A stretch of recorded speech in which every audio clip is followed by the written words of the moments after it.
ধনী হতে চান, সম্পত্তি এবং রিজিকে বরকত পেতে চান, তাহলে আজ থেকেই নিজের জীবনে এই দুটি পাওয়ারফুল কাজ শুরু করুন, যা স্বয়ং আল্লাহ এবং তার রাসূল সাল্লাল্লাহু আলাইহি ওয়াসাল্লাম গ্যারান্টি দিয়েছেন।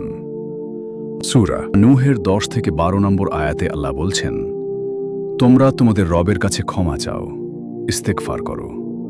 তিনি তোমাদের ওপর মুষলধারে বৃষ্টি পাঠাবেন, তোমাদের ধন সম্পদ ও সন্তান সন্ততি বাড়িয়ে দেবেন এবং তোমাদের যদের জন্য বাগান ও নদী নালা প্রবাহিত করবেন।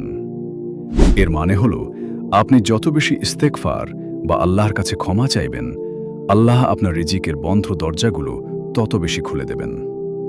প্রতি নিঃশ্বাসে ইস্তেগফারকে নিজের সঙ্গী বানিয়ে নিন। এর সাথে যোগ করুন দ্বিতীয় চাবিটি।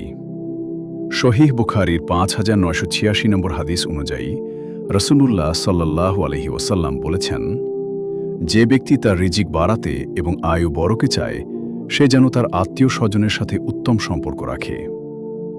এই ডিজিটাল যুগের ঘোর অন্ধকারে আমরা যখন দেশে বিদেশে রিজিকের জন্য ছুটছি, তখন কোরআন ও সহিহ হাদিসের এই সঠিক পথই পারে আমাদের জীবনে প্রকৃত শান্তি ও সফলতা আনতে। আপনার জীবন ও ক্যারিয়ারের প্রতিটি ধাপে এমনই অথেন্টিক এবং রিসার্চ বেসড ইসলামিক গাইডেন্স খুবই প্রয়োজন। যাতে আপনি রাস্তা না হারান, তাই হাক্কুরাকে এখনই সাবস্ক্রাইব ও ফলো করে আমাদের পরিবারের সঙ্গী হন। হাক্কুরা, সত্য, সহিহ এবং হৃদয়ে পৌঁছানো ইসলামিক জ্ঞান।